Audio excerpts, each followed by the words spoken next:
Today we got another one of the guys I deployed with, Chris Lyon. How have you been? I've been pretty good, man. I really have. You know, it was weird at first, but I'm doing a lot better now than when I was. Almost a year ago. A couple weeks ago was a year that I've been out. I mean, looking pretty handsome. The beard man. You know what? Never ceases to amaze me is that we all grow beards, and now we've gotten into the point where our beards are starting to turn gray, right? Because my man back here, I'm completely white. I'm like, oh my gosh, man, it's been a stressful one. The longer the longer it grows out, I'm like, I want to say I got a son that just graduated from welding school, and he goes, Dad, you gonna sign up for Santa this year? And I was like, Yeah, man. we're gonna box. You better chill out, buddy. Yeah, man. My kids. So I got a 10-year-old. Are you ready for this? I have a 10-year-old, a 9-year-old, a 7-year-old, or an 8-year-old, and a 7-year-old. So they're all in a row, and they say the same thing. They never let it go. I got a 19, a 15. Now the 19 and 15 will be 20 and 16 in January. A Oh my gosh, and a man. 12. Ah, yeah. At least you got some that are out of. Are they all out of the house? Caleb. Well, like I said, Caleb just graduated Yeah. from welding school. He went to KWI for pipe welding. Um, he just applied for a job not too long ago, so we'll see how this goes. His first Yeah. real job, not fast food or anything, but he'll succeed, man. He's got the same mindset and mentality that I do, like work hard, play harder, you know. Yeah. That's good, man. And then my 15, soon to be 16-year old, she's lives with her mom, but she's doing really well. So Good. Good. Yeah. Yeah. I have mine Thursday night through Sunday night. So I'm telling you, those kids, they drive me insane. But then when they're not here, I don't know what to do with myself. I'm That's for telling you, sure. I honestly like, Caleb started school. I took him down. I think it was April, March. I took him down to school, and buddy, I'll tell you, when I dropped him off at school, and I had to drive back from Flemingsburg, Kentucky, which is like it's just outside of Lexington, and it was a 10.5 hour drive for me, and I'm telling you right now, that was probably the worst drive I've ever done in my life. Oh man. Drop him off, and he's on his own. He's got his own little, I mean, it's like an apartment, but there's like there's two kids to a room. He could have chose 4 kids to a room or 2 kids to a room. He's like, Dad, I'd just rather have two, like just me and another guy. That's it. Yeah. And I'm telling you, that was the hardest drive of my life. My girlfriend literally talked to me on that 10.5 hour drive. She probably talked to me 8 hours of that drive because I was a wreck. I don't even know what I'm gonna be like because my kids are my world, man, and I'm sure yours are Oh, too. absolutely, You yeah. know, when you get to that point, I don't, and I've thought about it. I'm like, I'm gonna be a wreck. I know I am. My son tells me all the time. He's like, Dad, I want to move to Greece. I'm like, Greece. He's like, you gonna come with me? Yeah, probably not. I'm busy, yeah, but I'm not going to Definitely not going. live. So before we get started here, um, you know, I like to hear what you guys are thinking about the show and if you guys are enjoying it. I know for a fact, we've talked a little bit on the phone, and this is the second time we've gotten through this interview without it just completely shutting down on us. So I know what you think about it, and um, then you share all the stuff on Facebook. What are you thinking about it so far? How are you liking it? It's absolutely amazing. To say the least, it's so like I had said, it's watching these interviews is almost like I'm sitting in the room with you when these guys are telling these stories, and listening to these stories. I think you've mentioned it, and every one of the interviews is like, I didn't even think about that story, but now that you're talking about it, or somebody says a story, and I want to say it was Dan's we were listening to the other day. We were sitting out here, and Tucker was sitting here with us, and my girlfriend was sitting in the recliner. We're watching it, and I just start laughing about something, and I'm like, I was there for that. Like I'm reliving that. Yeah. It's just so it's so amazing to just hear these stories. It's like, I forgot about that, but now I remember Yeah. they're talking about it. You know, I have it's unique to me because I get to sit down with you guys, but then throughout the editing process, I think I mentioned this during Longnecker's interview. I get to interview you guys, and then I have to go straight into the edits and stuff like that. So I don't really get to listen back on it um, until the night it drops. So the cool thing is every night that I drop one, I release it, and then that night I will sit there and I'll watch it.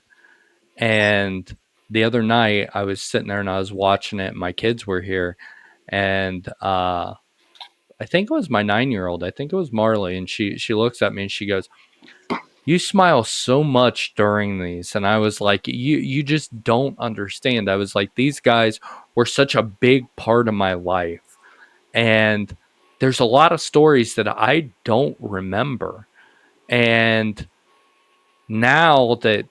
I'm getting it back, and people are starting to say, "Hey, do you remember this?" And I'm like, yeah, I do, but I haven't remembered it in 20 years, man. And it's just so much fun to sit there and listen to your guys' side of the stories. Yeah, it like I said, it's awesome. There's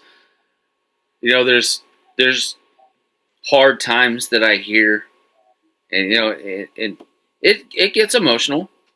But It then does. it's like shortly after that is like the craziness, the Tim Whiteman going across the volleyball court, and we're all sitting at the burn barrel, and we're watching you low crawl. Like, somebody brought that up the other day, and I was like, oh my god, I forgot about that, and I forgot about the belly flop. Like Oh my gosh, man.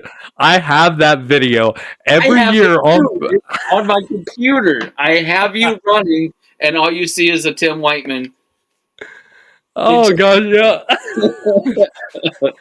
I might even put that video at the very end of this podcast. I might end up You, putting that at not, the end of it. you So have to, because that was the funniest shit of that whole deployment. I don't care what you say. Go. Loco, get your head in the water. Get your head in the water. Get your head down. Belly flop.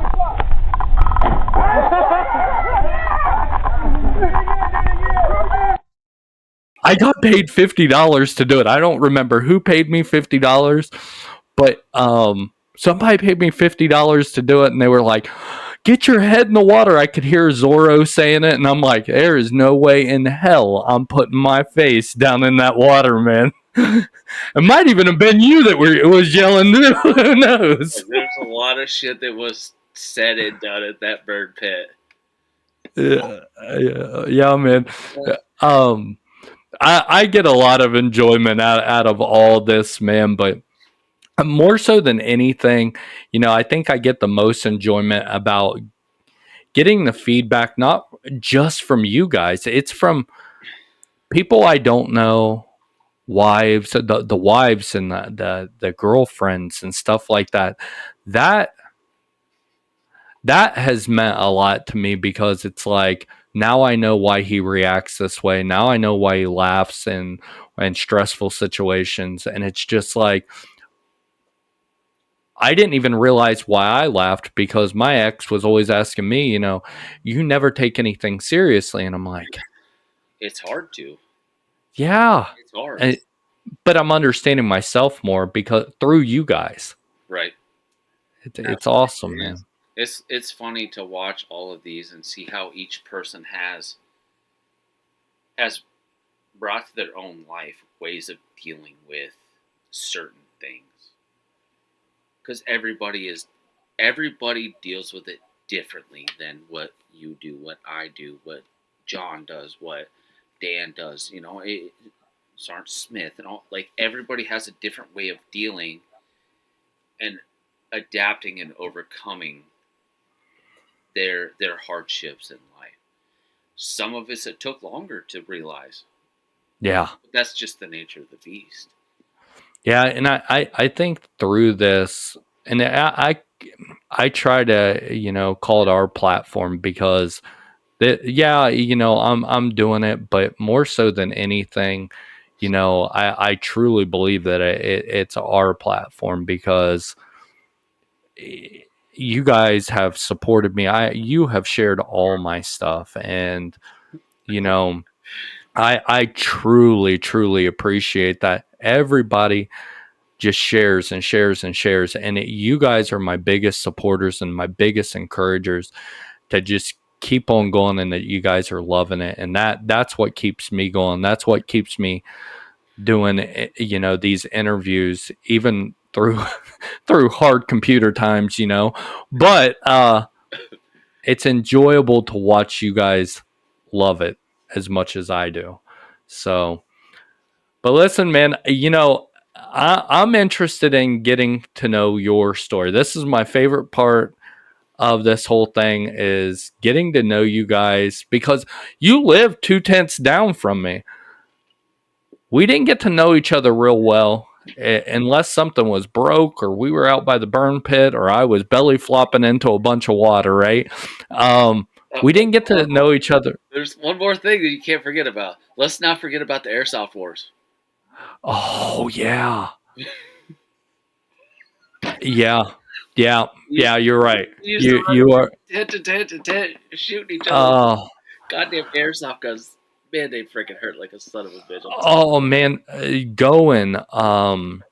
He bought one from the PX there, and that thing, dude. We would sit in the barracks because I was in the WTB, and we would shoot that thing. We'd shoot plastic cups, and it would just shred the cup.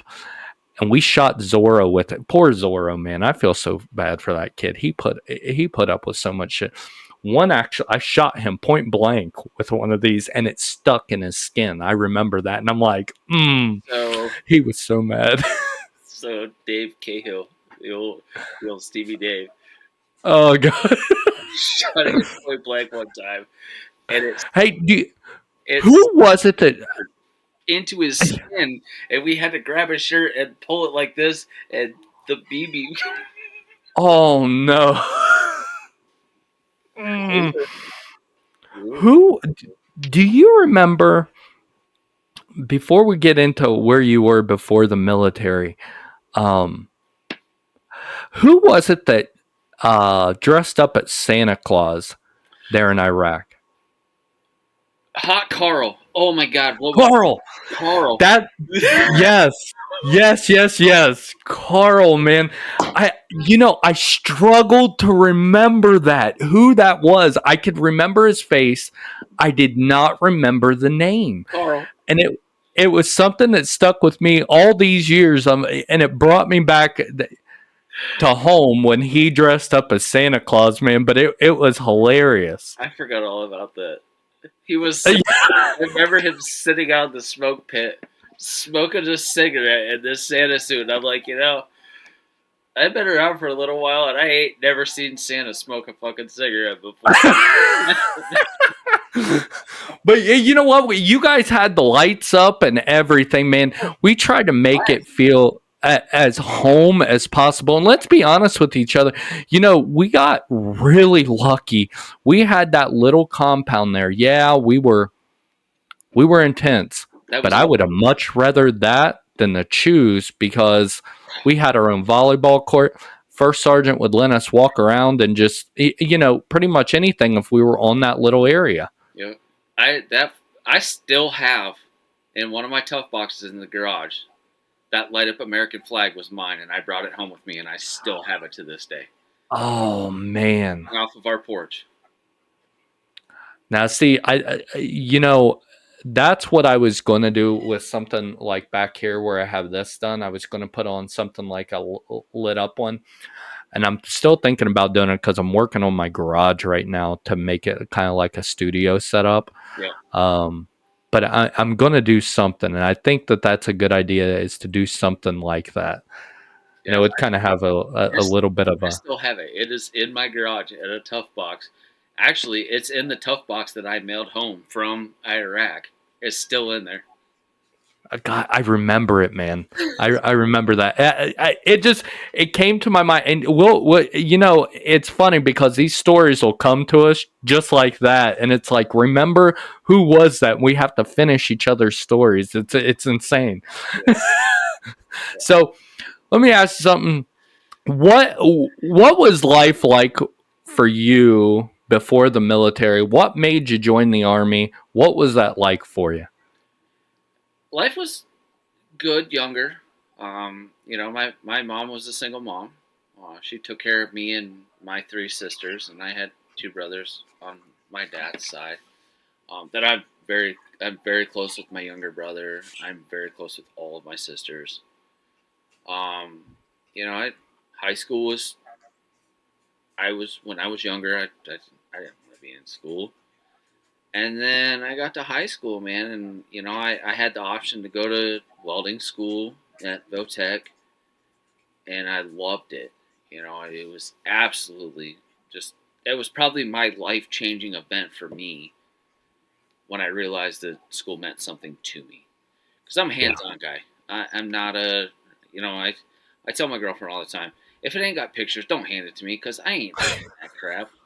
You know, like I feel it, man. it all the time. I went through welding school when I was 2001.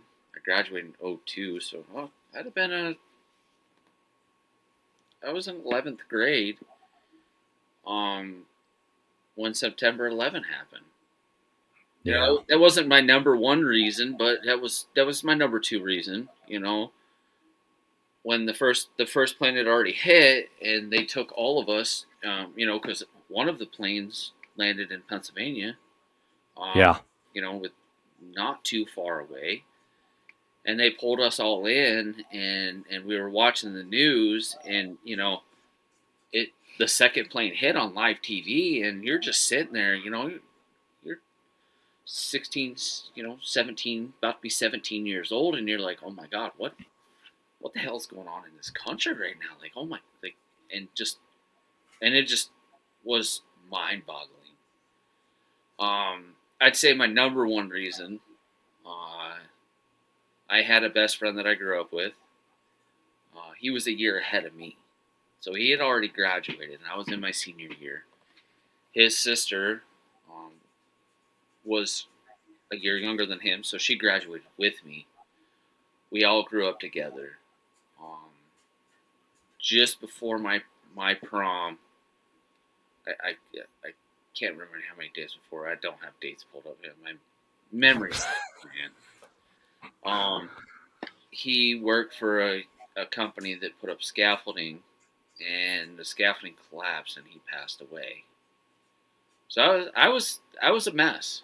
Yeah. I just lost my brother. Like, we did everything. We worked at two fast food restaurants together growing up. We made our money. We used to ride to work every day. Weekends we were together, And we were talking one day, and he's just like, "You ever thought about joining the military?" And to this day, I don't even know where that came from, but it doesn't matter.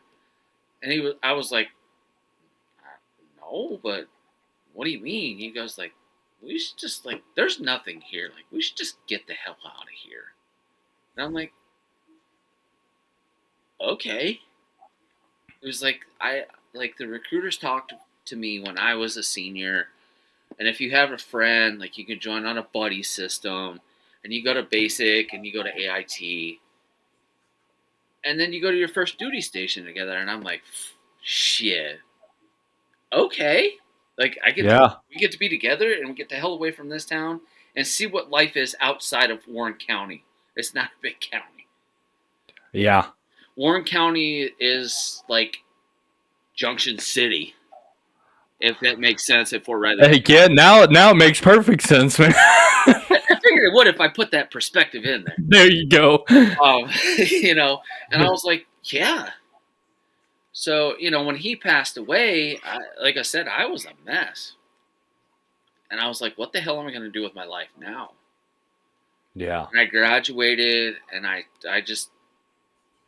continued. I was working at it's called Superior Tire and Rubber. Knowing now what I did in the military, they actually built road wheels for Bradleys and M1s and Paladins and 113s and shit. I was building those as a 17, 18-year-old kid on co-op, where I got to go Oh, wow.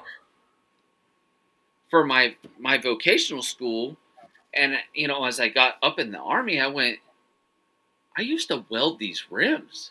I used to poly these. I used to make, like, what the hell? But now I'm like, that's badass to say that, like, when I got to my first duty station, hey, those road wheels on the 88, I might have built those. I don't know. Yeah. So That's neat. I ended up basically just telling myself to live on the dream that we had originally planned on doing together. And I joined the military. I had to go through and do some stuff because, you know, they come up to us and they were like, "Oh, you do the ASVAB. As soon as you finish the test, you're done with school." Me and my ASVAB score was that good. I filled in the blank zigzag. It didn't matter. I did that shit like 10 minutes and walked out and left the rest of the day, man. And I had to take it over again when I decided to join the military because I didn't have a good ASVAB score. I had to go, you know, they had to take me in, set me down. I had to redo it. But, you know, the recruiter come out and he was like, I have a couple options. He was like, but I know what you did in high school. You were a welder. You're available to be a welder. And I went, I'll take it. Because that was the dream that me and my best friend had, was join the military to be welders together. And Yeah. you know, doing that buddy system. You know, it's funny that you mentioned the buddy system because you know, I've mentioned on the other episodes that the reason why I joined was because my cousin died in Iraq. Our story's a lot alike because I joined in the buddy system for me, right? Because yeah, our recruiter lied to us on that one because we got to basic training. We were like, we're on the buddy system. We're going to go to the same duty station. He went to Fort Hood, and I got stuck at Fort Riley. And then I got deployed, and then he got deployed right when we got back. So I didn't see him for almost 2 years. But man, that's really tough, losing your best friend. But I think it's kind of cool that you did that. Uh, because that had to have been hard. Even even when you were retired, you had to have thought about that. Like, hey, Absolutely. You know, I my whole career, you know, even the beginning of my career, a 19-year-old kid joining the Army, you know, going through basic training, going through AIT, going to my first duty station, my first deployment, you know, all this, that, and the other. At that point in time, everything I did was, I'm doing it for him because that was our dream. And yeah, then when I had kids later on, it was like, okay, now I'm doing it because I'm supporting my kids, and I'm doing it for my best friend. So I had two pretty big reasons to keep pushing myself through all my hard times. Yeah, and you were in for you did the whole you were a lifer, buddy. We used to joke around about that, right? We used to joke around who's going to be the lifers and stuff. And funny enough, probably only 1% of us became lifers because the rest of us were med boarded out of the military. I mean, But I was at 21 years, 9 months, and some days, and yeah, I mean, yes, I retired, but I got medically retired as well because of some of my did you? medical conditions. Yeah, I hit them for a year, yep, and it come back and bit me because they were like, "No, you're done," and I'm like, "I'm not ready to be done. I need yeah, more months. Like, I got to figure out life right now." And he was like, "You got a month, and I'm submitting your packet, and you're done." And I'm like, and I even fought it. yeah. I was like, "No, I'm not. Like, I'm no, you're not doing this to me." I fought it just because I didn't know nothing else. Yeah, I mean, you were a kid, and we went over this before too. You know, and I find it very interesting that a lot of us are kids when we join, and then that 20 years goes by very quickly, and then that's all you know. That's all you know is how to be in the military. Yep. So I couldn't imagine. So you joined the military. Tell me a little bit about what basic training was like for you. The hard knocks life, baby. Yeah, man. Wow. It was not what I wasn't prepared. Like, didn't. I had a little bit of military background. My grandpa was in the Navy. That's about it. And my uncle was in. Oh God, what was he in? I can't remember now, but actually he was my great uncle. But I didn't have a lot of like, hey, prepare for this, get ready for this. I went to basic training, and it was wild. The yelling, the smoke sessions, the windows down and heaters on full blast in your full mop suit, like Oh, man. willingness to eat a plate full of food and what you didn't finish that 2 minutes. That's it. Um, That was the hardest part for me. Well, one of them. That shark attack really got me, buddy. I'm telling you what. I when that happened, I just kind of watched everybody else to see their reactions because you know what, I'm a jokester. So in my Yeah. head, I'm like, that guy's like practically pissing his pants right now. And in my head, I'm That, like, he's so that was me. this big, you know. Yeah. Yeah, man. Luckily, I was more towards the back of the bus, so everybody else got screamed at first before I did. So I was like, okay, it's coming to me. It's coming to me. Oh, yep, it's my turn. Hurry up. Get the hell off. Get your shit. Get to the smoke pit. Um, I went during the wintertime.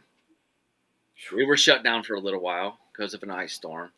I mean, literally shut down.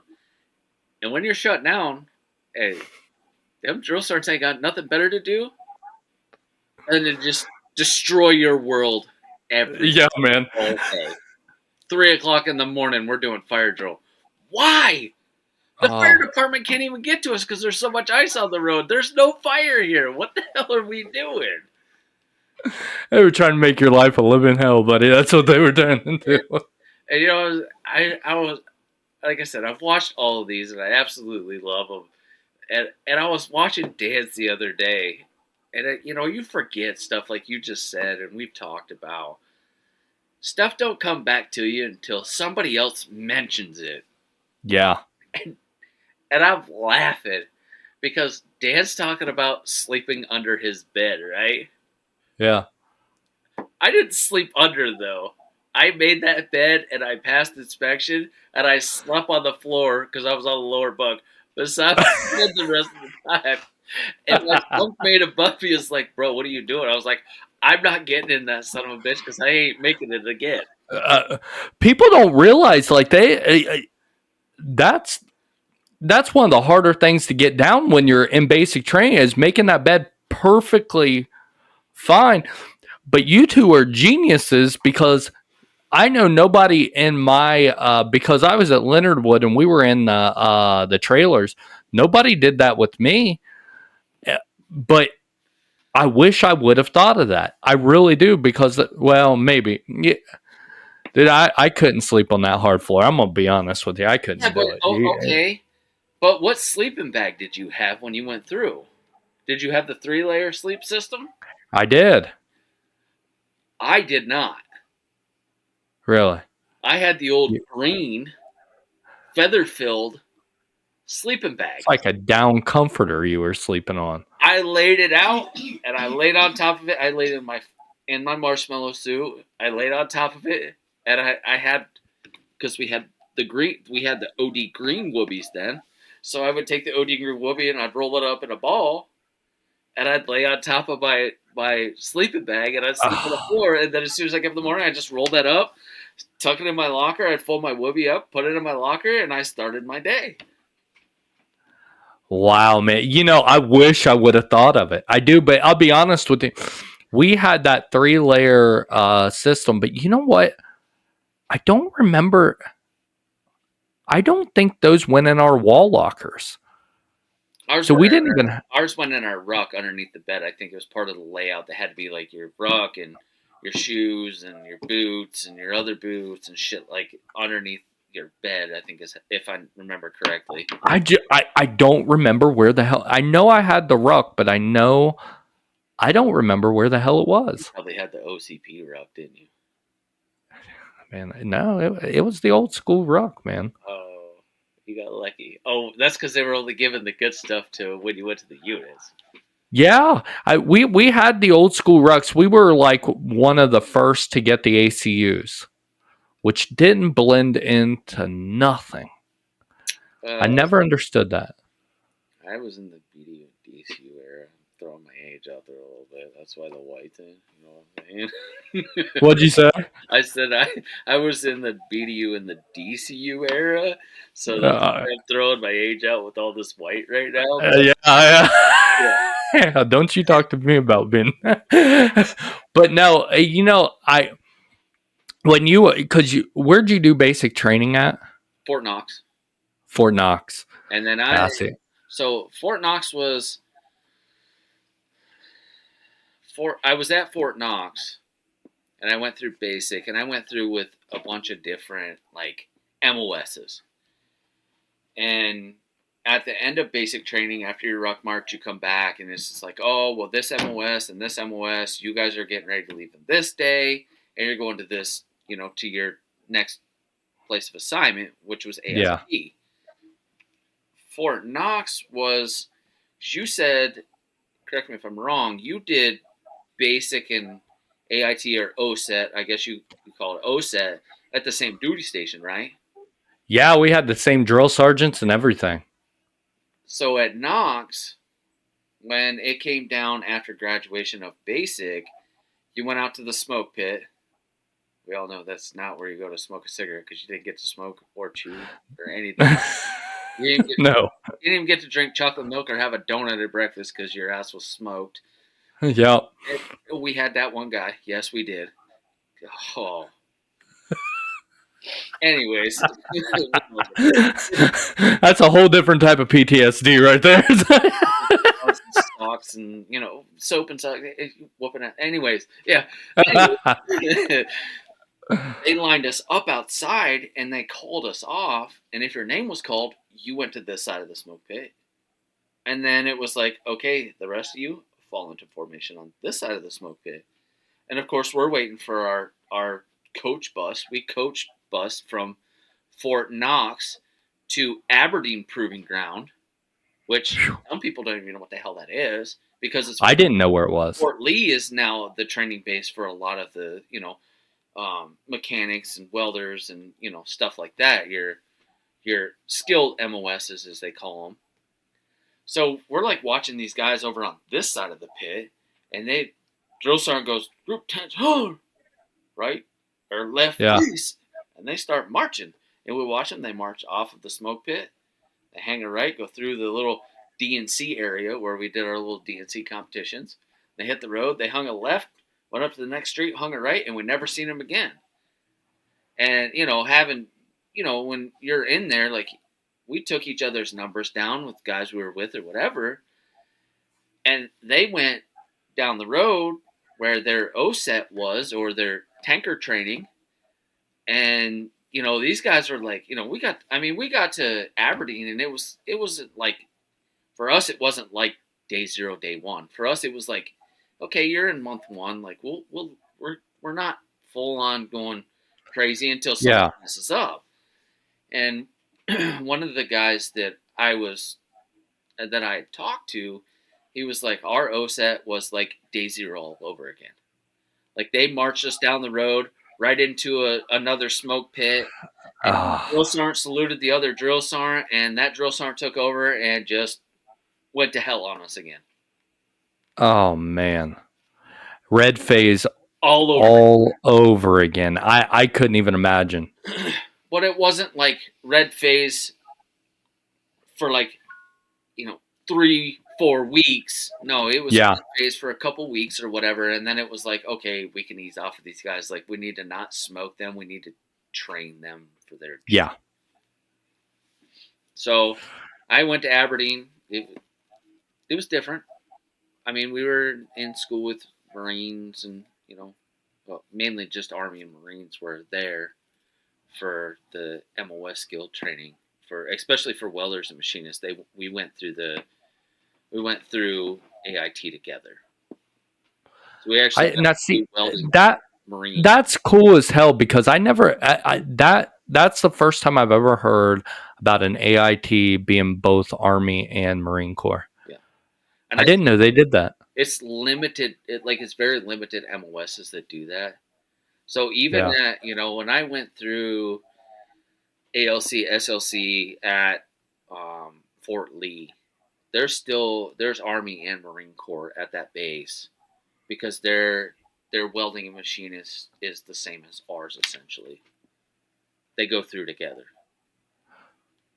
That's cool. That's again, I guess you learn something new every day because I had no clue about that whatsoever, man. Yeah, and I chose that So MOS because I knew you know if I happened to get out after a couple years, like, I had a skill set that I could carry on, and I'd be okay. yeah, yeah. You didn't think that you were going to be in for 21 years as a welder, huh? I mean, and that's the thing is, like, yeah, I was a welder all the way up until I was a staff sergeant. Oh, okay. And then once I was there for a little bit, my tech at the time was like, hey, like, you need to go learn the other side now.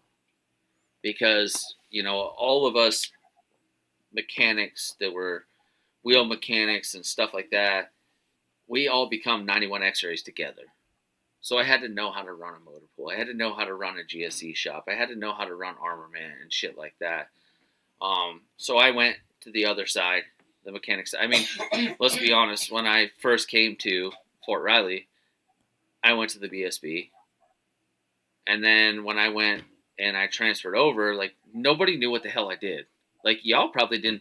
Most of the guys that were, the route clearance guys, probably had no clue that I was a welder until we got there. I didn't know until today that you were a welder. I thought you were a mechanic. But that's the thing, is nobody knew my job until my job was needed. Yeah. So I worked on more mechanic stuff in my younger years than I did welding, until it was like, oh shit, we need to extract this bolt, or we need to weld these side skirts, or add on this or that and the other. And I believe you had to do that when we were deployed because I remember and this is just something that I remember now when those EFPs started popping up. I built We hazmat. started, yeah, we had to up armor the up armor Yeah. just to try to. So I'm sure you were a big part of that because we needed welders, Yes. people that knew what they were doing. So Yeah, I did for y'all. I did a half-inch internal plate, which came through, wrapped down to the bottom of the hull, and then I did a half-inch about. I want to say, I brought it all the way out to meet up with the side BI boxes, and then I capped them off. So what did we do? We stuffed water bottles in them just to cool that shit down so it wouldn't penetrate the hull. Yeah. Yeah, that's right. We did do that. Yep. We stuffed Because at chicken first, box full of water. yep. I remember, but do you remember at first? I remember putting sandbags in them. Yep. And then somebody was like, that's a terrible idea because if it goes through, it's just going to rip everything apart because sand's going to go everywhere.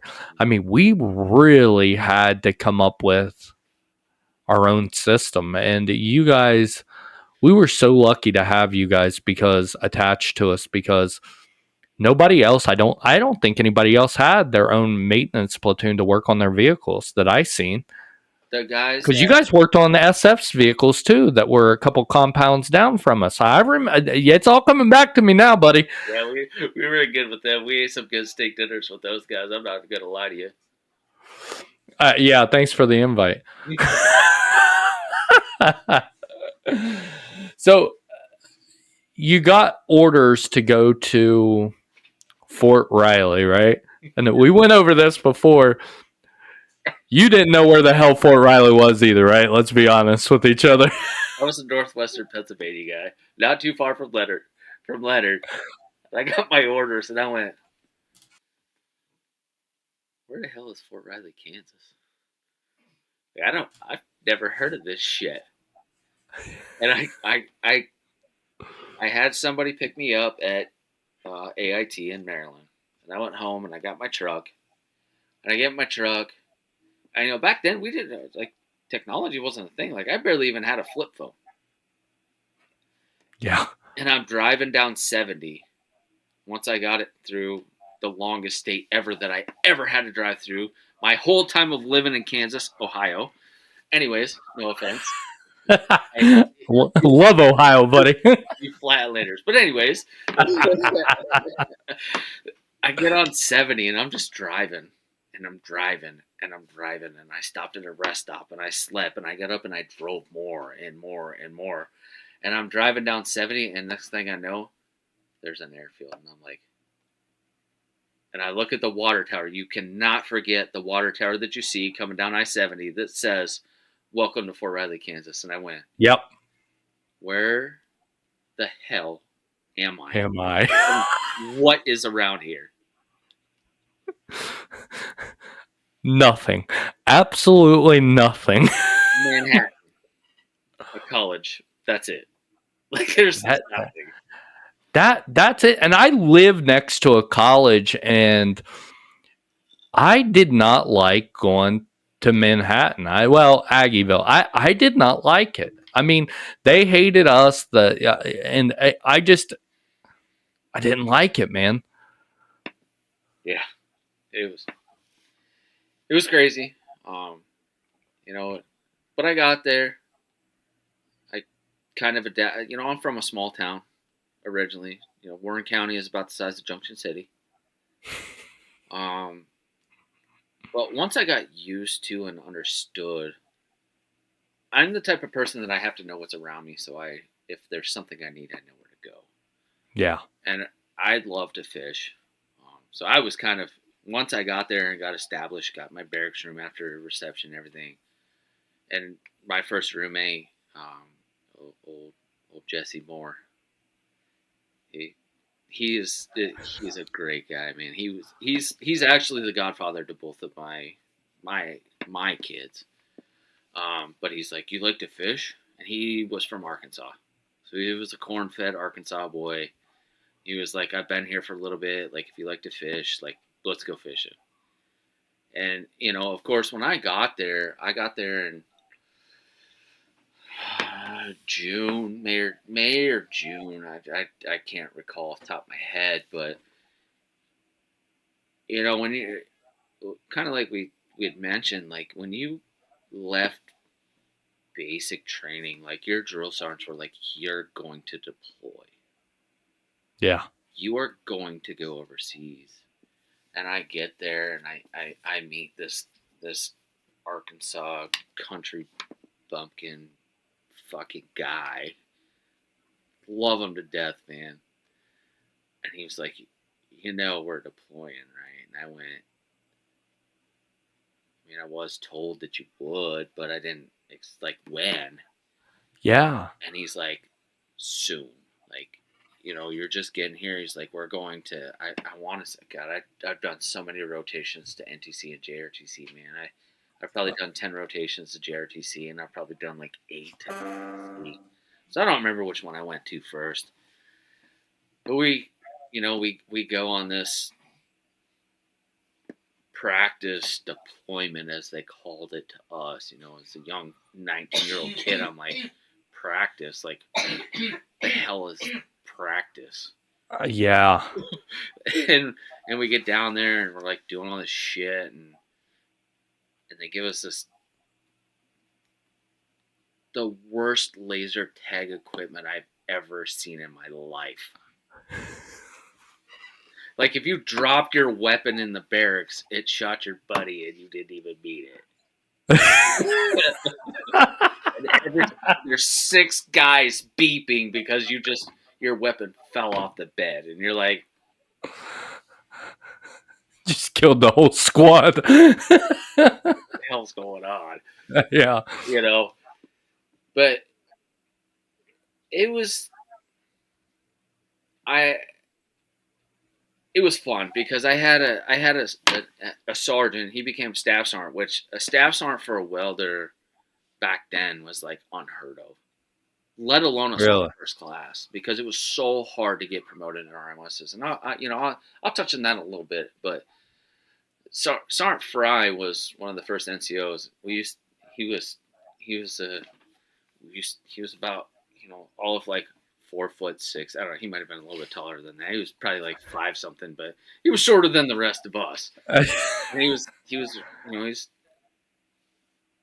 a redheaded guy, and like his temper would go from like this to fucking a million quick. You gotta watch out for those redheads, man. So we used to call him the angry leprechaun. I don't know if he knows that or not, or now, but if he don't, he will. And it's funny because, when I retired, he was my very first NCO I ever had. And he was at my retirement ceremony when I retired. So, like, that kind of hit my heart hard, because obviously he put an impression on me.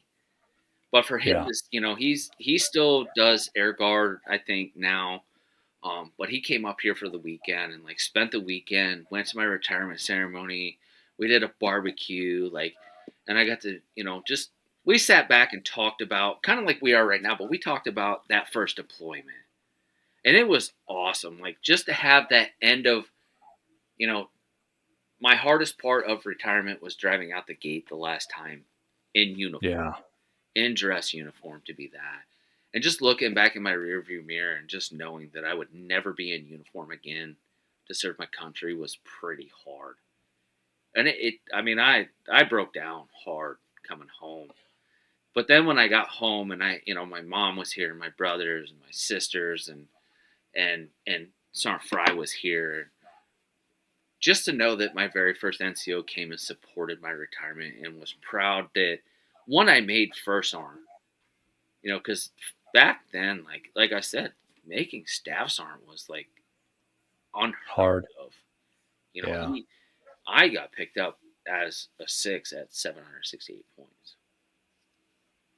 I was literally 4 months from RCP when I picked up staff sergeant.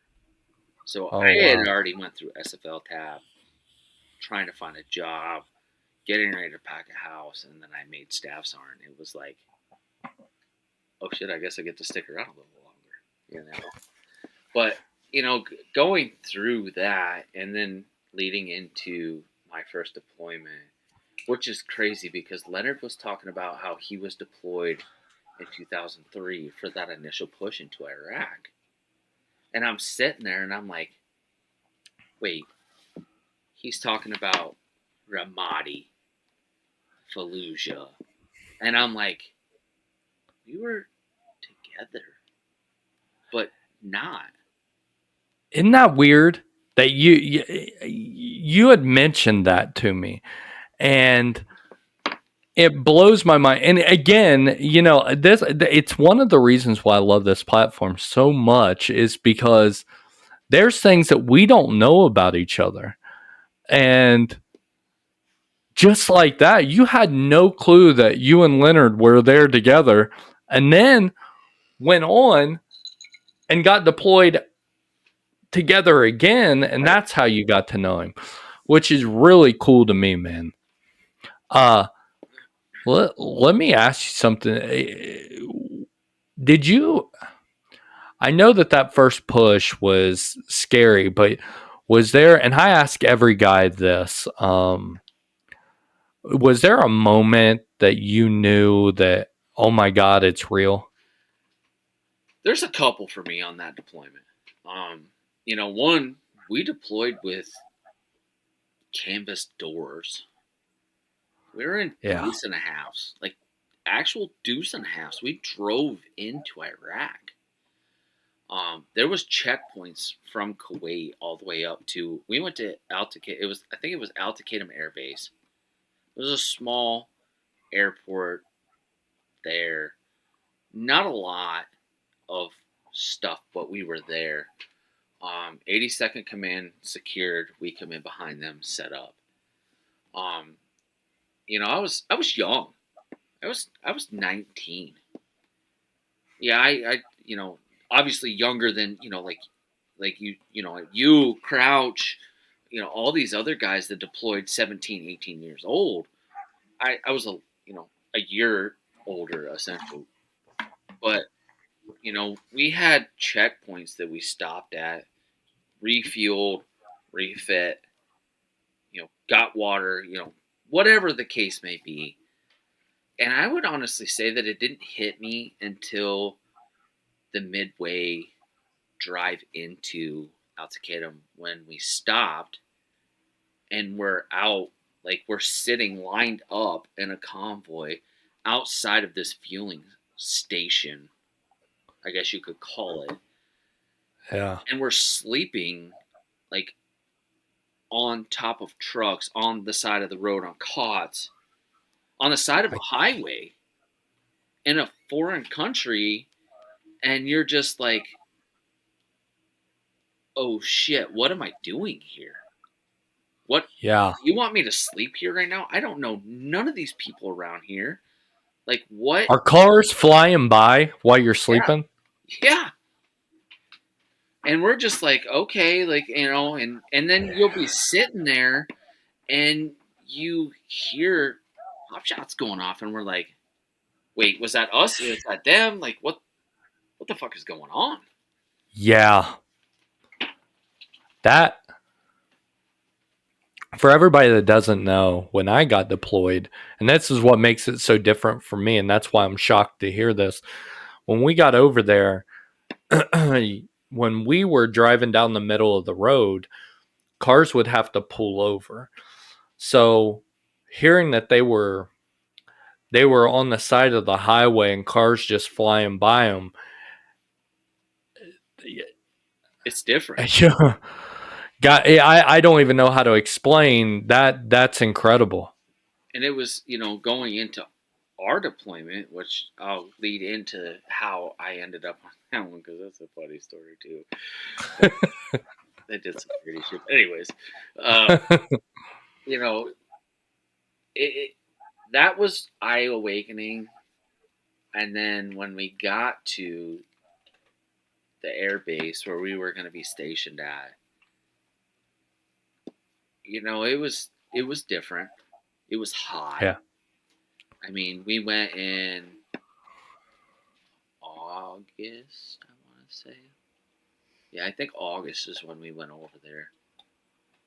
And, I going through, I mean, at that point in time, IEDs weren't like what IEDs were when we were all there. Yeah.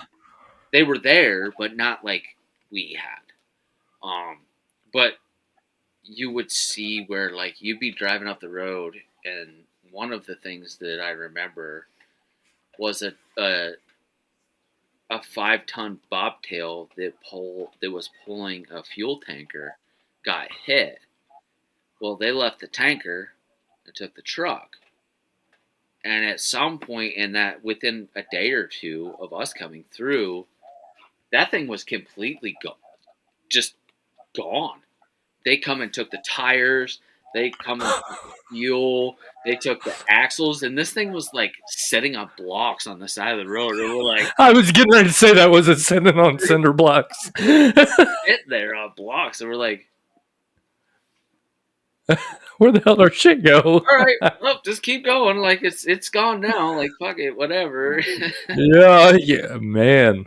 But like some of the stuff that we endured in that first deployment was just like we had, you talked about earlier, like we had tents and we had AC and we had internet and we had a phone center and stuff. We didn't have none of that. We had to establish that. And that was a whole different avenue, if that makes sense. It was just crazy. Like we were working out of old maintenance tents. Like we brought our maintenance tent with us to work out of.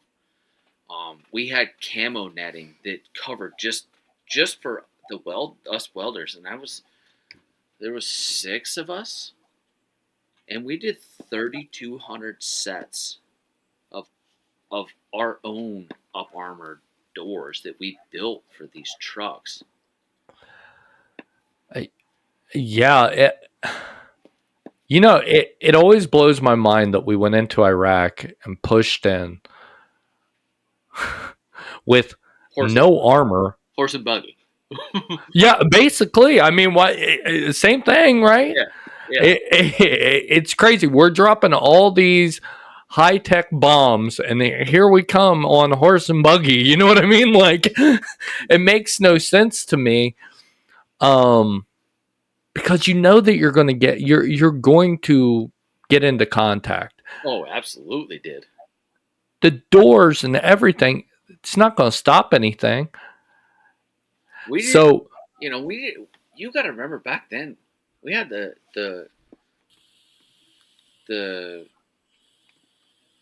oh goodness, the regular. Well, we had DCU at that time, but we didn't have side plates, neck protector.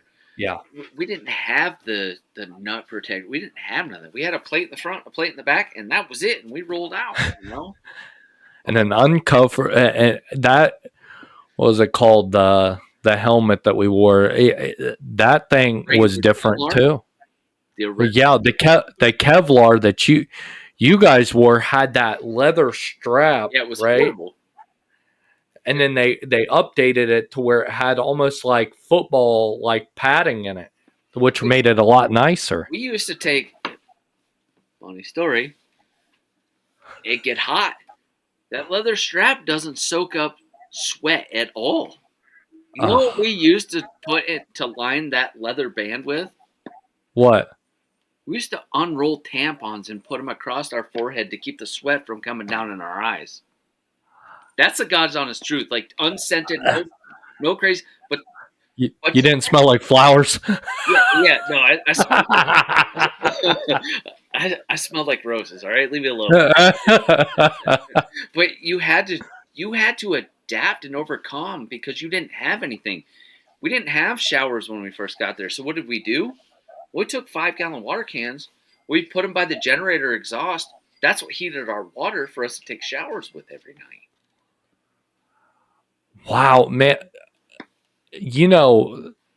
Hearing these kind of stories is incredible to me because we had a shower right there.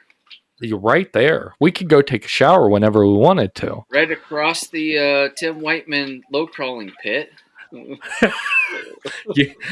Funny story. That wasn't the first time that I low crawled across that. Sergeant Smith made me low crawl across that thing one time in full battle rattle, man.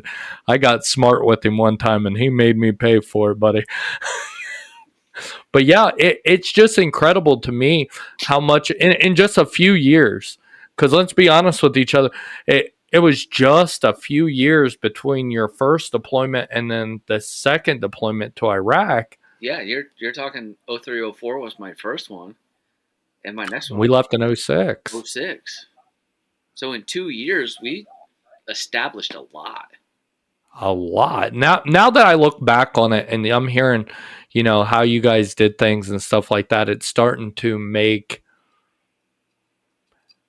everything starting to like come together. Like your guys' stories from the deployment before makes me grateful that, we had what we had because we had a great setup there. We we established a lot in that first 12, it was almost 13 months, just shy of 13 months of being over there. Um, but we went through a lot. There was a lot of culture change Yeah. for us because we had no clue. There wasn't books then that was like, hey, this is the culture you're into. This is what people do. This is how they react to things. We didn't have that. You know, I, Iraq that first time was like, you learn to appreciate what you had in the States. Like, really appreciate what you had in the States. I I say that, and I don't know, and you've probably said this to your kids too. You know, I've told my kids so on so many occasions, you do not understand how good you have it over here. You have no idea how good it is over here until you go to an area like Iraq and you see kids that are 5, 6, 7 years old having no shoes and happy as can be because they're outside playing soccer Yep. and living in a mud hut. Yep. And the life there just, it was a culture shock to me, man. It truly Or was. bathing was in a river. Yeah. Like I remember that going over the Tigris, seeing them bathing in the river. Yep. Yeah. But yeah, Eh, that first deployment hit hard. First was that sleeping on the side of the road, and then we had a couple of missions when we were over there. We had an 88 and stuff like that. So I was with the BSB then. So I was in the base support company. I'm pretty sure it was BSB then. I don't know. They've changed it to CSSB, DSSB, all this other FSC, all this shit is, it's all changed throughout the years. Um, but we were called for a lot. One, a helicopter went down one time. We had to take the 88 out and go recover this helicopter. Two, and as you know, like John has talked about, um, Sergeant Smith has talked about with the whole thing that happened in our deployment. yeah. I had Mr. Fry, my first NCO, and Jesse. He came to us for a lot, and it was because we were, yeah, we joked and we played a lot, but he knew when it came time to do work, it was time to work. Yeah. We had, and I think it's funny because, Leonard talking about some of the stuff that he talked about, it brought back a lot of memories of things that I had to endure while I was over there. And one of them was a 113 had gotten hit bad, like really bad. We went out and recovered it, and we brought it back to our compound on TQ. And they were like, we got to cut this up. I was like, I mean, it was obliterated already. Like, it has to fit in a container. There's not a lot of people that know about this. And I'm like, what do you mean it's got to be put in a container? It had to be put in a container and shipped back to the U.S. for identification purposes. And that was probably my hardest, like, that was my, oh shit, this is fucking real. Yeah. But we did it, and we didn't question, because as Papa, we had so many nicknames from Mr. Sergeant Fry. But Papa Fry, he would not lead us in the wrong direction, and one, he wouldn't have picked us if we weren't strong enough to handle that. Yeah. But we did. I come back from that deployment, and I'm gonna go on from here, and here's where it gets funny. Yeah. Go. I come back from that deployment, and we were back I mean, you figure by the time you get back, you do leave and everything. It was probably October. I want to say like September through October when we get back, and we go on leave, and we come back, and shortly after that was when First Engineers found out they were deploying. And First Engineers deployed different than us because your route clearance. You were attached to the Engineer Brigade out of Fort Lewis, if I'm not mistaken, Washington. It was the headquarters. I'm not sure. You got to realize when I got there, I didn't know anything. So I got there and I was there for what? A month? And we were at NTC, and then we got on Blocklet. I mean, I barely got to see Fort Riley. I got to see more Fort Riley when I came back than when I was first there. But all I remember is we were in formation, and this was probably about 4 or 6 months after being back. Maybe a little bit longer. I can't remember off the top of my head. And First Sergeant goes, they need volunteers to go to First Engineers to deploy. These are the MOSs we need. So of course, these guys are raising their hand. And she was like, okay, yep, you. And she's selecting the ones that she wants to go. And of course, me, I'm like, hey, I had my first taste of deployment. Like, I'm ready to go back. So I raised my hand. And she was like, no, and yes, and yes, and yes. And I went, but you asked for volunteers. Like, I mean, was I a PFC, a specialist? I might have been a specialist at the time. And was like, well, I can't go. This is bullshit. So I got pissed off. Yeah.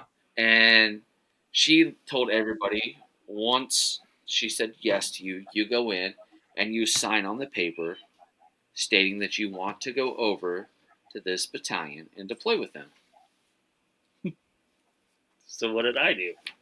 You went to that battalion, didn't you? You just went over there. No. I tell you what, even better. So she said, all right, we're dismissed. I want to say it was a Friday, so it was like weekend. So what did I do? I went and got in line with the guys that fucking were signing to go. And I found my name and I signed beside my fucking name. And I fucking rolled out and I went and enjoyed my weekend. And a couple weeks went by and First Sergeant comes out with this list in formation. And she goes, all right, if I call your name out, you're falling in over here and you report to First Engineers come Monday. And I'm like, oh, I'm hoping it's And she starts calling off and she's getting through the N's and then she gets to M's and I'm just sitting there. I'm fucking sweating because, I was back then you didn't go talk to your first sergeant. You didn't even know what E7 was at that point. And she goes through M's and she goes, how the fuck did you get on this? And I went, and I read over and I got that formation. She was mad at me. She was mad. And I went, why was she mad though? She didn't want to lose me. Oh. She wanted to keep me within the company because there was a chance that they were going to deploy shortly after First Engineers did. So then I got shipped over to First Engineers. And that's how I ended up going with you guys. Yeah. So yeah, I pulled some sly shit to get what I Yeah, you did. Yeah. What I don't know if you've gotten this before, and then we're going to get into our deployment, but a lot of people always ask me, they're like, would you go back? And after that first deployment, and one of the biggest things to me was we were in a really hot area there in Iraq. But my answer is this. If I could go back with the same guys I went with, I would go back in a heartbeat. Now, take the kids out of it and stuff like that, because that's a whole different ball game. But if I could go back with the same group of guys that I went back with, because I trust you guys with everything, I would go back in a heartbeat. I had the time of my life in Iraq. I would say yes to that, but I would also say if you gave me a solid 6 months to build a new crew, I could do it again. Yeah. As long as I got to train with them and I got to teach them the things that I know now. You know, they always say, if I knew now what I knew then. Yeah. If I knew then what I knew now, whatever. I don't know. Whatever. Tomato. I could build. I could make a crew, a good crew. Um, you know, and I've deployed. And I say deployed. I've been overseas and deployed 6 times. And yeah, our deployment was rough. And you said you said we'll get into it. My Afghanistan deployment was probably just as bad, if not worse. I'll tell you, the one thing that I always tell people also, and I've heard, doing route clearance, and we had two different jobs, but doing route clearance in Iraq and doing route clearance in some place like Afghanistan, totally different. Yeah. Totally different ball game. I would not want to do route clearance in Afghanistan. There's no way. Number one, it's so the terrain, but and I didn't even know all the light units went there. And by light, I mean they're on foot doing route clearance. Um, Well, dude, I my I wouldn't have wanted to go to Afghanistan. deployment, which we'll talk. We'll get. I don't want to get too much into it. We'll leave deployment to whatever, but it Yeah. it was essentially Cap Scouts doing route clearance on foot. Mm. Instead of being in Bradleys, they were on foot. Yeah. That's tough, man. And we'll get into that one. So we get to Bakuba, okay? Let's talk about Bakuba for a little bit, okay? So what was your moment? Because you got a different experience. You went from being deployed there when we first rolled in. What was the first thought when you first got to Warhorse? Was it, just total amazement at how much it grew? Oh yeah, 100%. But it was different because it was just so much more built up. We had PX, we had green bean coffee, we had a phone center, we had tents. We weren't living in bombed out buildings that we made living quarters the first time. I'd honestly say like the first realization that it was gonna be different was when we did our rip with the unit that we replaced, and they were showing us stuff, or this is what's going on, and we're watching some of the clips of the IEDs that they were getting hit with, and I went, holy shit, what the fuck are we getting into? Yeah. Because when I was in Iraq that first time, we had some IEDs, but the biggest thing that they were doing to attack soldiers, we had the chicken shield in the front, but gunners were standing above that. So Yeah. you want to know what they were putting up? They were putting up piano cord across bridges to take soldiers' heads off. So then we started building pickets up the front of it to catch this piano wire and cut it so it wasn't killing soldiers. And then, because now that you said that, I remember when we first got there, they were like, things are a little bit different this deployment. Do not be standing up. Yeah. And then they told us why, and you're like, oh, it can't be that bad. And I'm telling you, it was a culture shock, man. It really was. You knew you were in a war zone the first time you went down through downtown Bakuba. Oh yeah, yep, you definitely could. You know, when I was at TQ, we didn't have a big town like Bakuba. You know, and there's so many instances that I can talk about at Bakuba that's just like, this is wild. You know, Yeah. from the, you know, when the SF compound got hit downtown and we had to go out there, and you know that was a rough day. And you know, I'm a maintenance guy. I'm a welder, but yet here we are, and we're driving up. You know, if I'm not mistaken, I want to say Dan drove the bucket loader downtown when that small SF compound got hit. And I don't know if you were out there. They sent route clearers to clear us down into there. It was when that dump truck, that VBID dump truck, blew up right outside of their building when they were living in the city. Yeah, that rings a bell. I wasn't aware. I knew there was an outpost there, but I wasn't aware that that was where the SF guys were. I know that when um, Dan got into that huge firefight, SF had came over a couple days after that and said, you know, we seen what was going on. We just couldn't. There was nothing we could do. That SF compound got hit and it obliterated the front of that building. And we were out there digging with hands.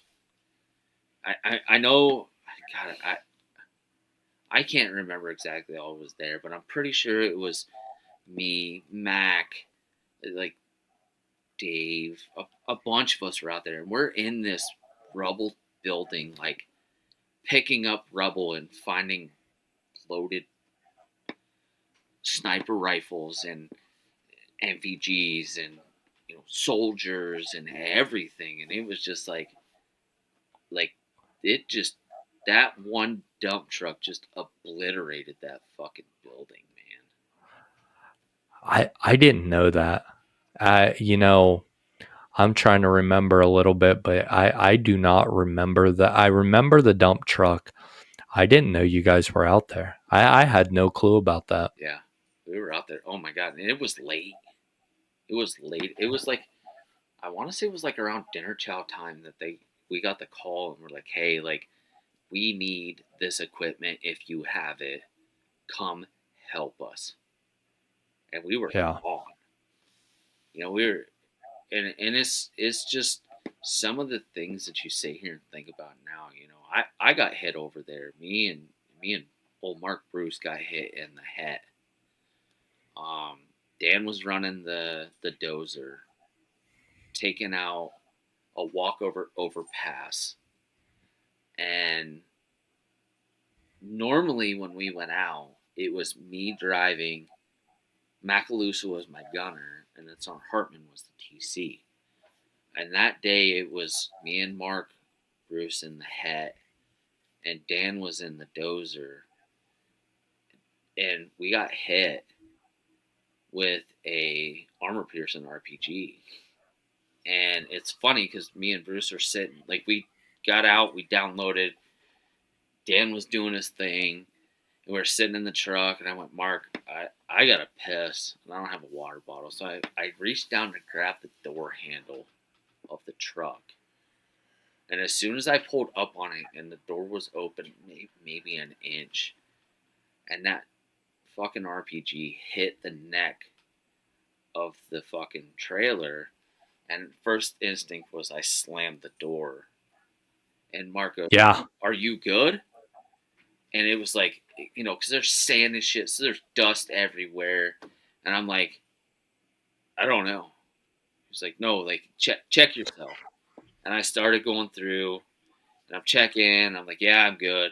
And Dan actually had to drive that fucking dozer from where that overpass was all the way back because it took out the whole hydraulic system on the trailer. And Dan followed us, and like going through the IA checkpoint, the Iraqi checkpoint, he had to actually take the dozer and like slide the fucking trailer over because the trailer wasn't turning because all the hydraulics were out. So the fucking thing wasn't steering through it. Man. You know, Maybe I haven't said this. I've had so many different conversations, but that first, because I had an RPG incident hit our vehicle, and the first one they shot over my head, and I was the gunner that day, and they shot it over my head. I didn't know what the hell it was, but the only thing that made me realize what had just happened, I had watched Black Hawk Down, and I had heard an RPG on that. And I put two and two together very quickly of what that was because it just sounded different. Shh, that's what it sounds like. And then I got up to try to find where I was getting shot at from. And here comes another one, put me right back into Sergeant Buck and Sergeant Smith. I mean, those RPGs were, especially the armor piercing ones, if those would have hit the corner of the window or anything like that, it would have been over with, buddy. Yeah. And it's crazy because, I don't even know how, but John was out with us on that mission, Macaluso. He was in the Buffalo. So I look over, and the Buffalo was like kind of up in front of us a little bit. And there's this fucking guy Ramboing. It was my gunner that's normally in my truck, and there's John just fucking hammering down, and I went. All I could think of at that point in time was, "That's my boy." Yeah, it's so funny that you say that because I remember thinking the same damn thing because McCoon. God love him. I love McCoon to death. He's wild. He was, oh man, he did not give a shit. He would get up on that 50 cal, let it go, and he would take out that shotgun, buddy, and just hammer the shotgun. I don't know why he was shooting a shotgun, but he was shooting a shotgun too. And I'm telling you, there were guys, and I said this on a previous interview, that would just let it go. Macaluso was one of the guys. Longnecker was one of the guys. I didn't want to stick my head up in Bakuba because of that attack that they had where people were shooting from above them. Yep. You didn't know where the hell the shit was coming from.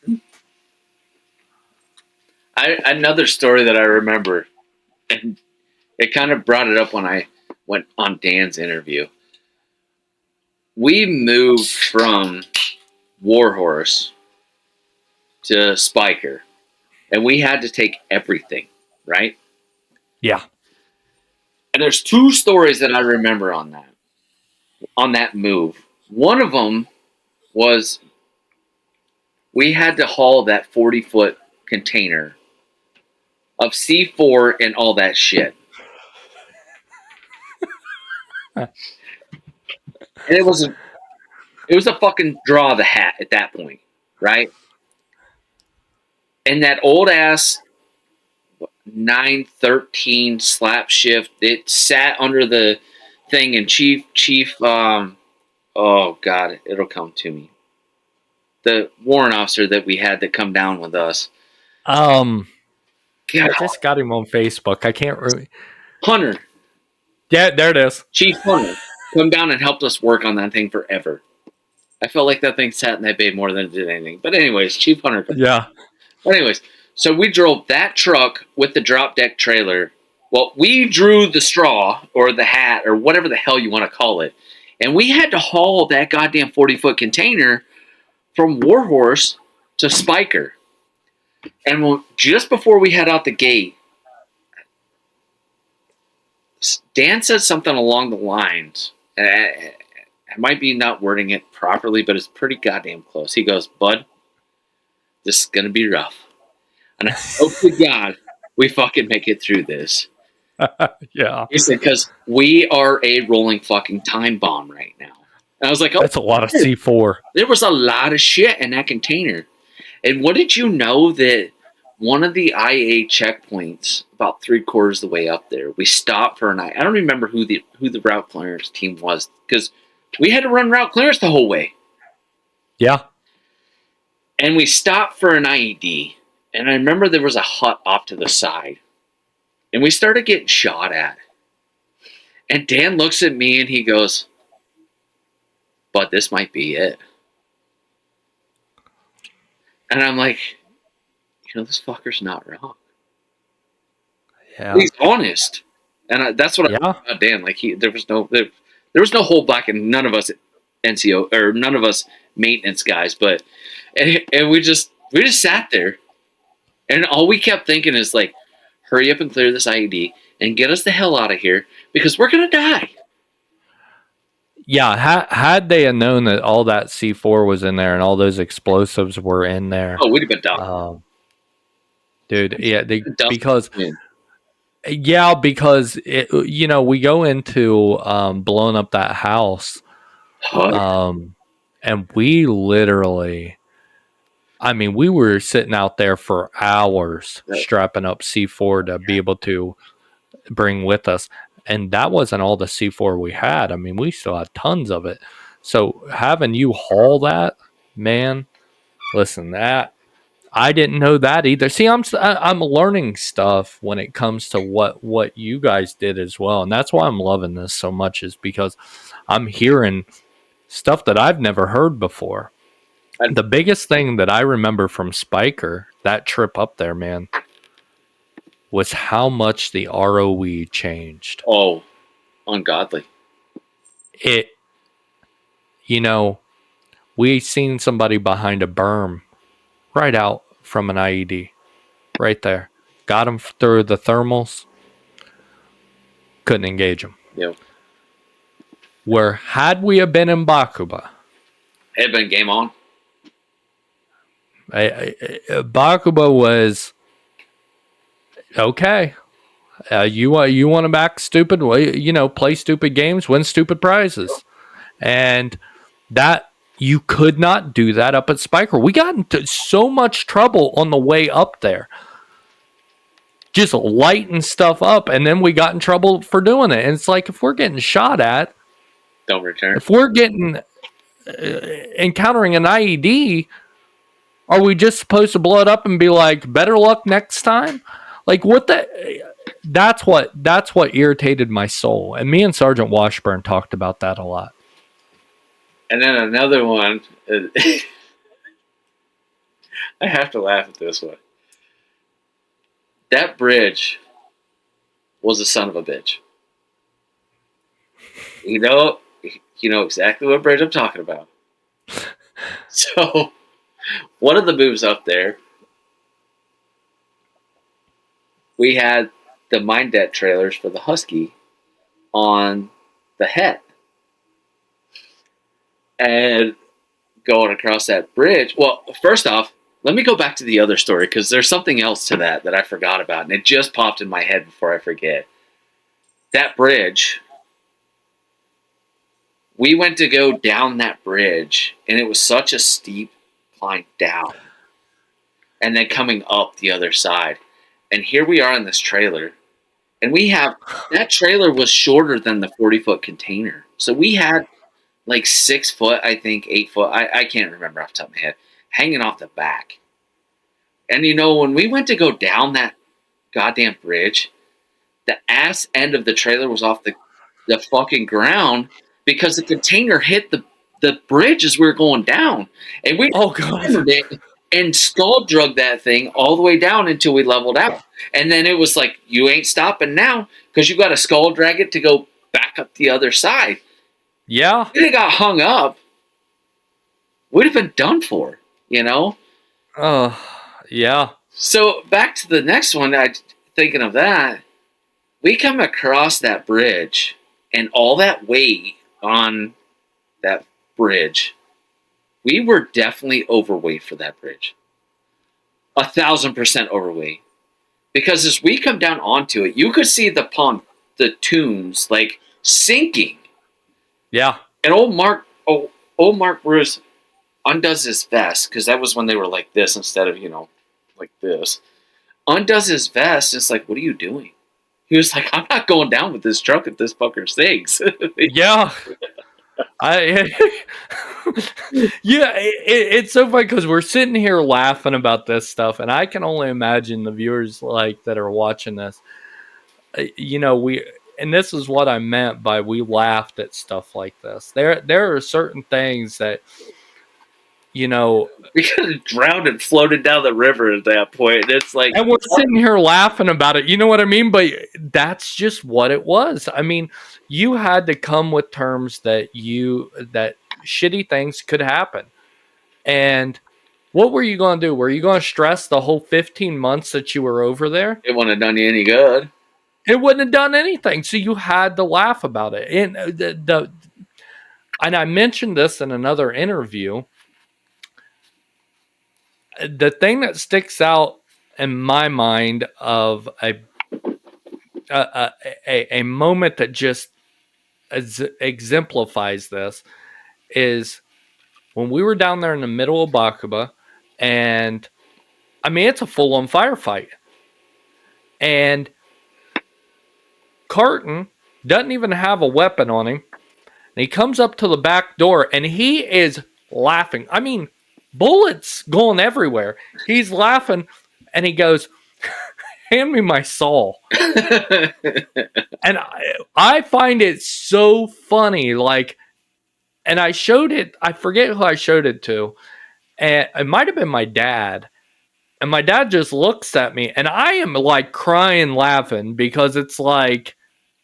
But then that was another point where I realized that we dealt with stuff differently over there because he's looking at me and he's like, "Why are you laughing?" That I mean, somebody could have gotten hurt. What good is it gonna do? Yeah. So It's yeah, man. crazy, man. So I came home from that. I PCS'd.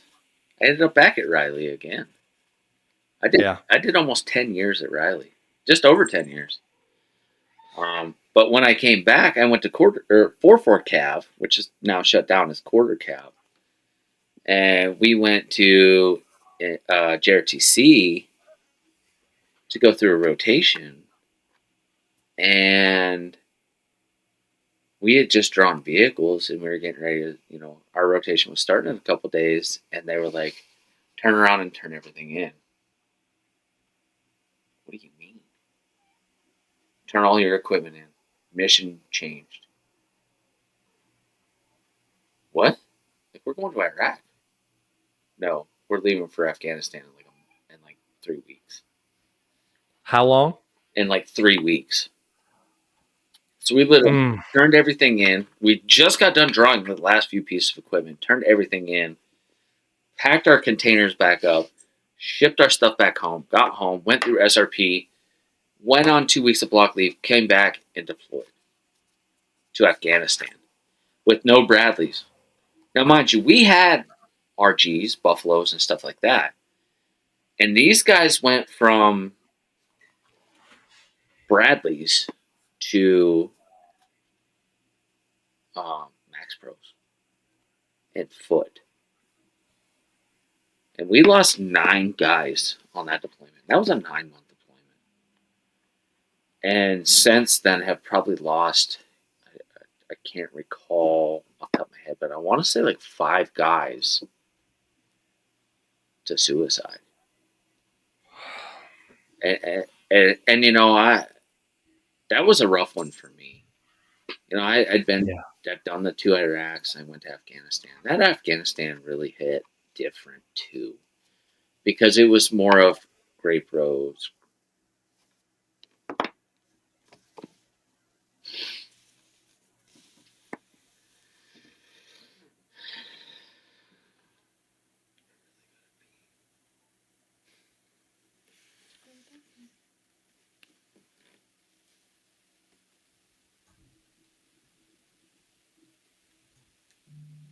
It's yellow.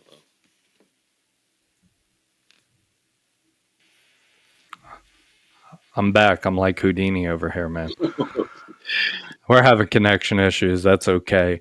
But the last thing I heard is that you were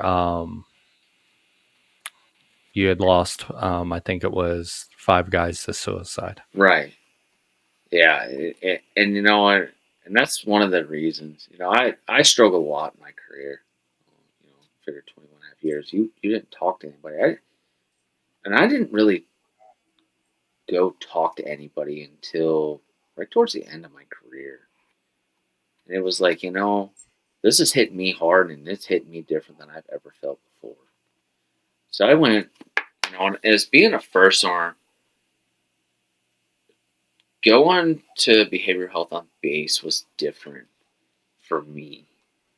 Um, in the aspect of that's where I took my soldiers, and I didn't want to. It wasn't the I didn't want to be looked at differently, but it was more of a I wanted to go to I went to the vet center, and it actually was upsetting to me because when I went in to be seen, and I was getting close to being at the end of my career, they were like, "Well, I'm glad you told your story, but we're going to send you to the vet center because you're going to be out sometime in the next 6 months to a year.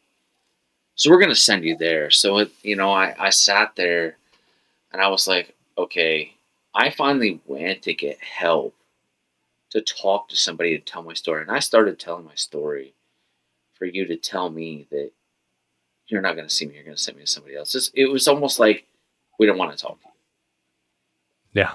And that destroyed me that night bad. Like really bad. Like it hit hard. And I was like, you know what? I'll give it one more try. And I went to the vet center, and I was seeing a therapist for about a year. And I got into a lot of stuff, and then the therapist left and went somewhere else. And it was just like, at that point, it's just like, okay, the army gave up on me. Now this therapist is somewhere else, and I got to start all over again. I'm gonna chill for a while. Yeah. Like I kind of got my story out to 2 people, and I'm not doing that shit again. Should I? I probably should, but I find ways to deal with it. You know, I got my Harley. I got a side by side. I got a wonderful woman that will Yeah. sit up with me until 4 o'clock in the morning and talk to me when I've, you know, and I've had soldiers call me, even battle buddies call me, and she's, you know, we've been together for a year. As a matter of fact, what's today's date? A year tomorrow we've been together. And in that year, she's been through a lot with just me helping other people. And it's like,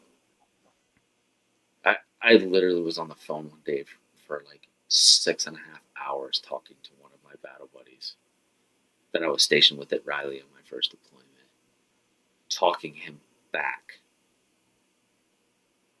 And then another buddy of mine hit me up shortly after that. And I looked at her and I'm just like, what am I doing that these guys are contacting me? I can't hear you. What'd you say?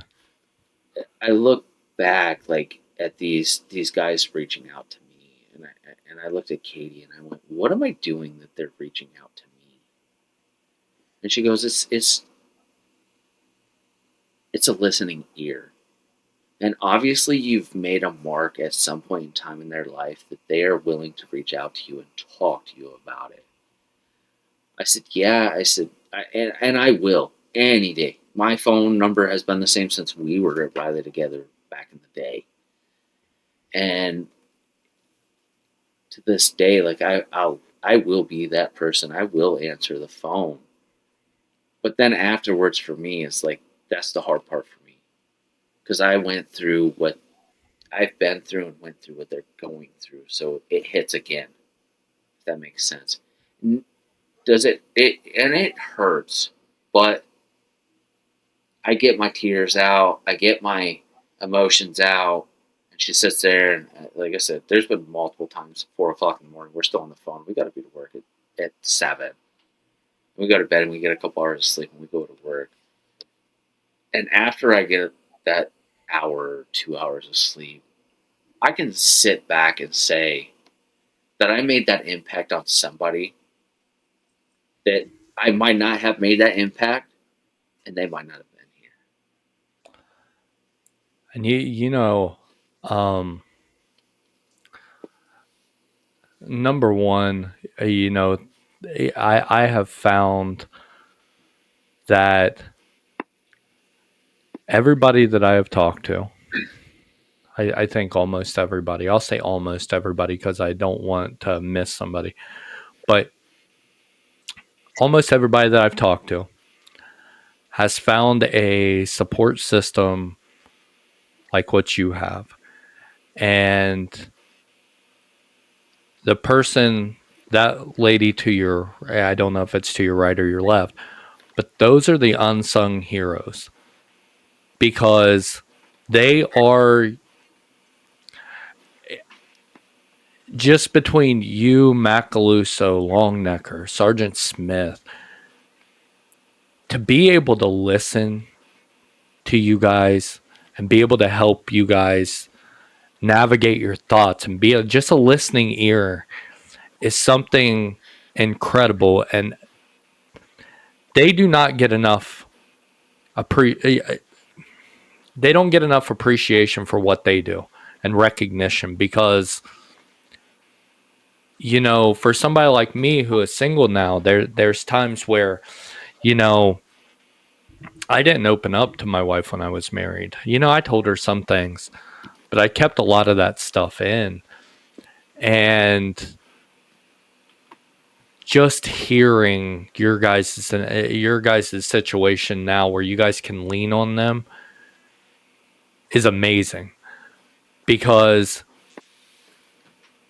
that helps.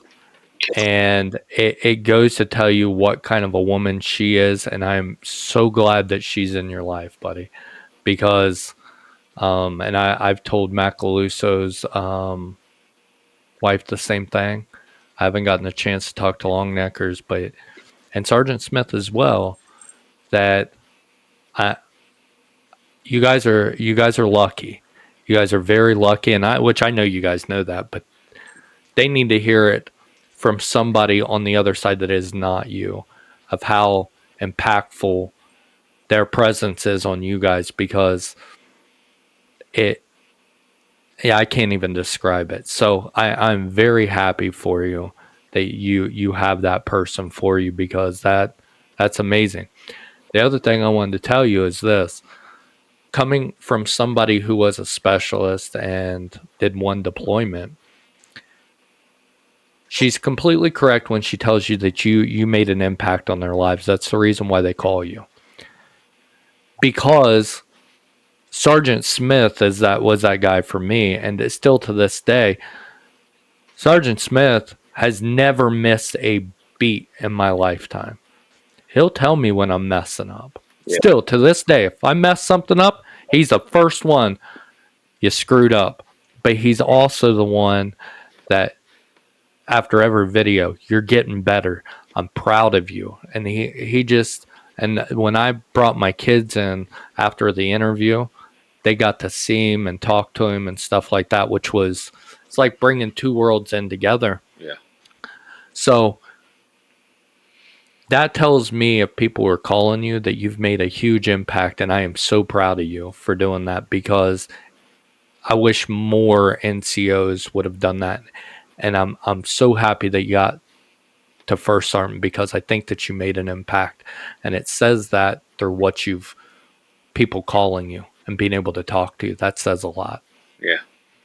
I said it means a lot. It does. And I pushed, man. I pushed myself. You know, one of my sergeant majors, one of the sergeant majors that I had, he retired shortly after I got up here to drum. And it's funny, it sounds weird, but he used to call me a unicorn. And it took me a while, and after a couple times, I'm like, Sergeant Major, why the hell are you calling me a unicorn? He said, because, he said, you are a unicorn. You don't see them, they're rare. And I said, why? He goes, one, you don't ever see a 91 Echo that becomes a 91 Zulu. It's unheard of usually. They're there, but very, very rare do you see that. He says, so you are a unicorn. You pushed yourself to get above a lot of other people that didn't make it. You know, a lot of people make it to 6. Back in our day, 6, like I said, 6 was unheard of. 7 Yeah. was there, but very rarely did you see it. And to be an E8 as a 91 Echo, he's like, you're a unicorn. He said, obviously you did something right to get where you're at. I can agree with that. I pushed. Yeah. I mean, but it doesn't surprise me. You know what I mean? And everybody, and it goes back to what I was saying before when people ask me, would you go back? And the answer is I would go back if I had the same group that I had, because everybody we deployed with, no matter if it was in the maintenance platoon, no matter if it was in another squad platoon, it didn't matter. I had the most respect for, let's be honest, 98% of people that I deployed with. You always have your few, but for the most part, everybody we deployed with during that time, amazing people, and it's so good to hear you guys and your stories, and you're doing good. That's what's important to me through all those deployments, Yeah. and I'm proud of you. Ukraine was fun too. I didn't even know that was a thing until they were like, "You're going to Ukraine," and I went, "That's a thing." But it was a training mission basically. But I had fun over there. It was more laid back. I mean, yes, they were fighting at the border with Russia or whatever the case may be, but Ukraine was a different deployment, man. It was fun. We got to work hand in hand with Ukrainian mechanics. Dude, they're still driving around Jeeps. Like they don't they don't have up armored stuff. I mean, yeah, they have some tanks, but um, it it's crazy, man. But it was fun. Like we met some good guys. We had some fun with them. We taught them some stuff. They come and played with some of our equipment, stuff like that. We taught them a lot of recovery stuff. Upright overturns, trucks that are flipped over, how you get them out, how to get vehicles out of mud and mired, up to the window or whatever the case may be. But Yeah. it was cool. And that's the thing, and I know you're gonna ask me, and I'll get into that. I'll get into what my thoughts are, on the military, but it was fun. Yeah. So going to that, man. I gotta start wrapping up here in a minute, but share with me what your thoughts are. I mean, I don't regret any of it ever. I would do every step of my career all over again. I might have made some different choices, might have been better. I don't know. Hell, we're still learning. I say one day I'm going to grow up, but my girlfriend always says I'm her biggest. what kind of fun would that be? My girlfriend always says I'm her biggest kid, so it's fine. Yeah. But have fun and live life to the fullest. But go see stuff, learn culture, and that is the biggest thing. That was probably when I went to Ukraine, it wasn't like a normal deployment. Like we actually got to learn how to speak Ukrainian language and got to interact with that was probably the most learning one, because you think about Ukraine, right? Chernobyl. Yeah. Stuff like that, but there's so much heritage and history in Ukraine when you're not that was an overseas tour, I guess you could say. Not Yeah. really a deployment at that point. That's why I say I've been overseas 6 times, but Ukraine was like a tour for me in that aspect because I got to learn history. I got to go to some of the churches that were built in the 1800s. Oh man. It was awesome, man. Like I learned so much on that deployment, history wise.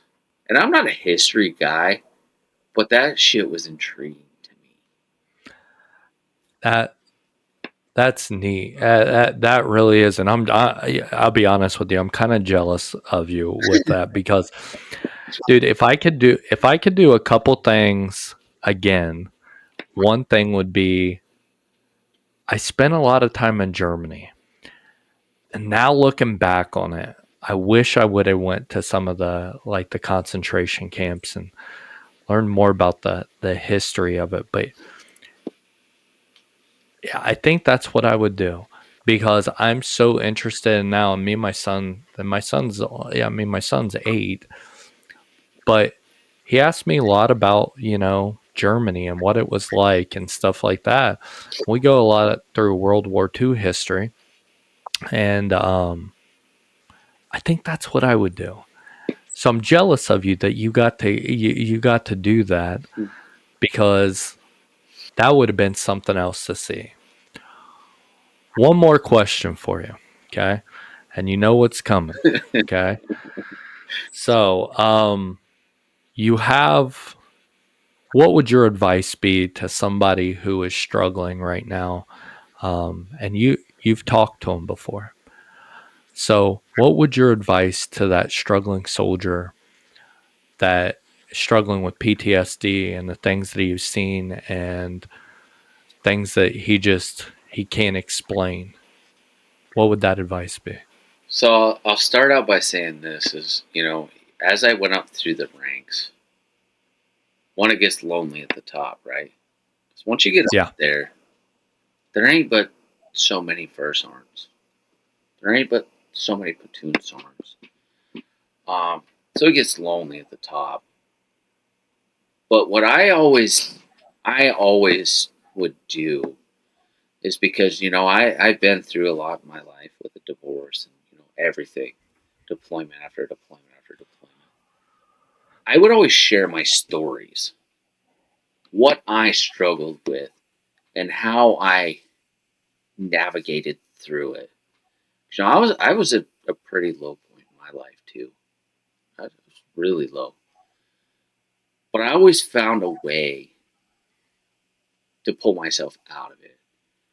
So, for these, don't ever think that you can't get to where you need to be.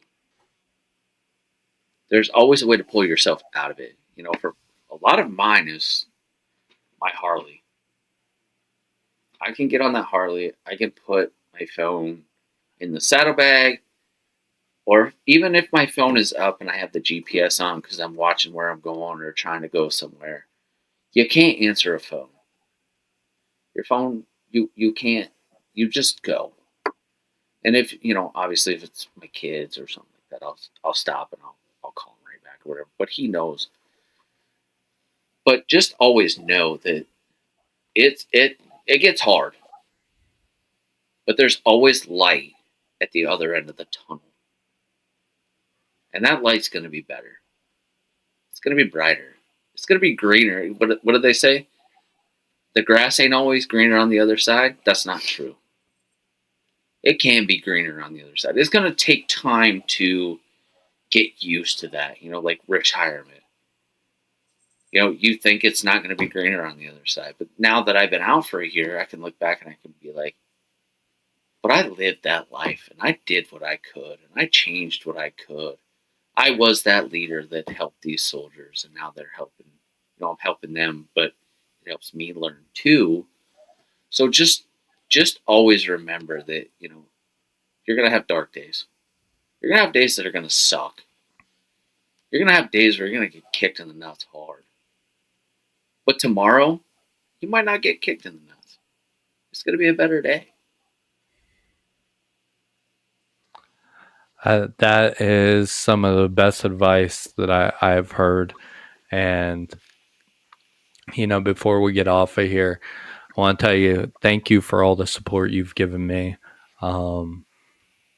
Because like I said in the very beginning of this, you have shared all the content. You've talked to people and you've messaged me, and thank you, because that means the world to me. But another thing is I'm extremely proud of you, because you have went through a lot of shit in the military, and then now trying to navigate the retirement thing, and you're doing great. And I'm so happy to see that, because you know, you guys were a big part of my life, and it's just so good seeing you guys doing well and thriving. And I look forward to one day us all getting back together, man, and just having You fun. know, you've been talking about this round table and all this stuff and like getting back together. I think it would be just, I don't know if it could handle it. Like, put us all together that, make a point and be like, all right, this is the cutoff. I want the last 10 people that I've talked to just, let's all get on at the same time and just talk and, hey, how's it going? Holy shit, look at that. Whatever the case may be. Like, yeah, they're going to see it now, but like, let's see it and sit around and talk together one time.